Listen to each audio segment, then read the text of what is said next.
Hello, welcome everyone to another episode of Multifamily Monday. My name is Jesse Greer and I'm the Vice President of Multifamily Investments here at Avis & Young in Reno. And today, like always, I have a very special guest with me, Frank Graney. Frank, thank you for joining me today.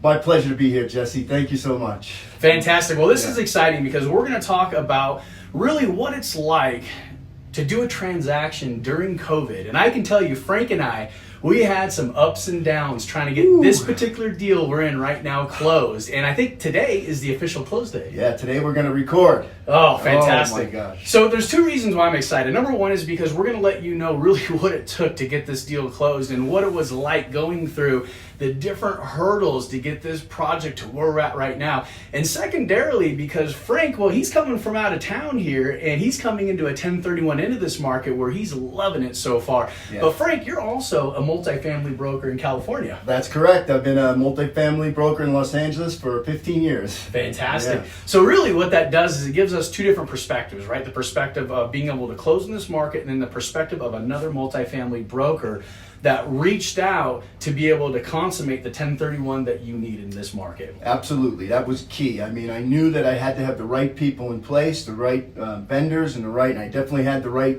broker for sure. But yeah, that was the key. And I told Jesse from the beginning, it's key. So. Which is fantastic because normally, Frank, coming into another market, I mean, being that you do have your real estate license, you know, you could in essence represent yourself, not necessarily as a licensed individual, but as an individual looking to purchase a product or a property here in the marketplace. So it really means a lot to me, and that's another reason why I'm doing this, that you actually reached out to me as a fellow broker to help you in this transaction. Absolutely, yeah. I knew that I just wanted you to handle the transaction for me. I knew that even though with all my experience in multifamily, I was smart enough to know that I'm out of my lane. Absolutely.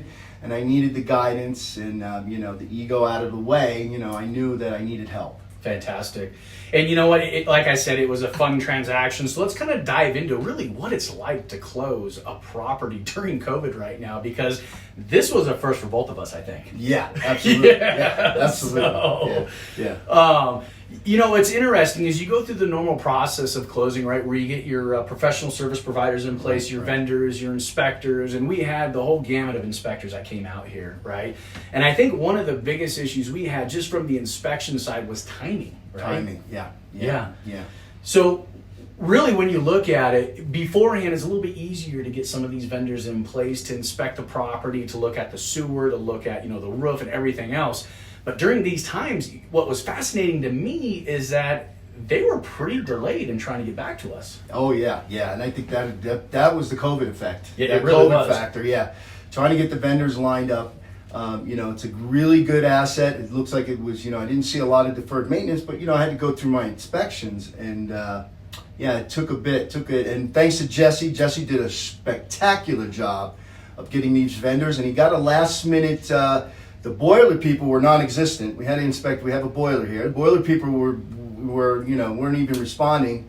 So he went and he actually pulled some strings. He found another company that was willing to come out like the next day almost, and which was a miracle. And then we were able to get the inspections done. But I did need a 30-day every day of a 30-day. Was being used. Contingency Absolutely. Every single day. Yeah. And my contingency periods are 10 days. Exactly. And I'm like, 10 days you're out. Yeah. Make a decision. But COVID, it took a lot. So really, what it came down to is the ability to have those relationships with those vendors to draw them in when you need to for these important deadlines that we were dealing with, right? So fortunately, we were able to pull some strings and get those done. Absolutely. So let's talk about really what I consider the biggest hurdle behind closing in a COVID-related era, and that has to do with financing. Holy moly. Not to give away specific numbers, but Frank came out with a 1031 with easily, 45 to 50% About loan to 47%. 47% loan to value. Yeah. In any other market, a 50% loan to value is money. Every single lender was willing to lend. And the building had decent cash flow on top of it. Absolutely. But in this market, lo and behold to us, what we didn't know, we reached out to about 10 different lending facilities. I apped with about 10 of them. Amazing. Yeah. You know, and what we come to find out is there were quite a few where the tranches for multifamily have just been cut off altogether. And what that means is the bank is like, you know what, multifamily, no, we don't want to deal with it right now, right? Because of the effects of COVID. This stays on evictions, the uncertainty, and the unknown, right? So those are some of the issues. Especially, stays on evictions, people not paying rent. Correct. So what you need to know as a buyer going into this market is even though you're being quoted a certain interest rate or time frame, you need to understand how they're stress testing these loans. Absolutely. You know, and by the way, we were ordering an appraisal. I was waiting for the appraisal to come in when they told me they completely denied the loan. Yeah. Yeah. So, yeah. So, you know, I'm on the internet calling lenders, but the blessing was that the seller is going to retire and he was willing to carry the paper for me until I'm able to refi. Exactly. And really, that's what's important in this market right now, because going back to the whole stress test, right? And what that really means is this, right? So, Frank, for example, you were quoted, let's say, a 7-year product, right? So, 7-year fixed, 25-year AM. And what was the interest in? Like about 4.99. Yes, we'll call it 4.99. 4.9. But here's the issue: is that they don't stress test these properties on a 4.99 rate. No, they stress test it at a 6.5%. 6.5%. So what they're doing is they're stress testing these loans at a higher interest rate. They're increasing the debt coverage ratios to what, 1.3? 1.30. And what that means, and they're padding the expenses too. Exactly, right? So vacancy expenses So might that cuts be the cash flow. It really does, you know. And what that does is, working backwards, it creates a lower principal amount that they're willing to lend. And what amazed me is, out of the 10 different lenders that we went to, the highest loan to value that I think we got was like 42%. Yeah, 42%. They weren't even going to do the whole loan. Yeah, amazing. Yeah, it was amazing. So to Frank's point, in this market, you know, really what you got to be conscientious of is your financing, right? And what that means is one of two things. One, it's either going to be all cash, you're going to be looking at some sort of hard money financing, or like Frank just said, seller financing. And we think that seller financing is probably going to be something that we're going to contend with over the next maybe 12 to 24 months. Well, I can tell you in the LA market, the deals that are getting done, they're getting done with seller financing. Are they really? Yes. Okay. Yeah, there's very, very little commercial lending going on. I mean, specific circumstances maybe, but for the most part, it's all seller financing. And most of it is guys finishing out their 1031s like me. Sure. Same exact situation. Same scenario. Whether it's a $30 million building or, you know, this one.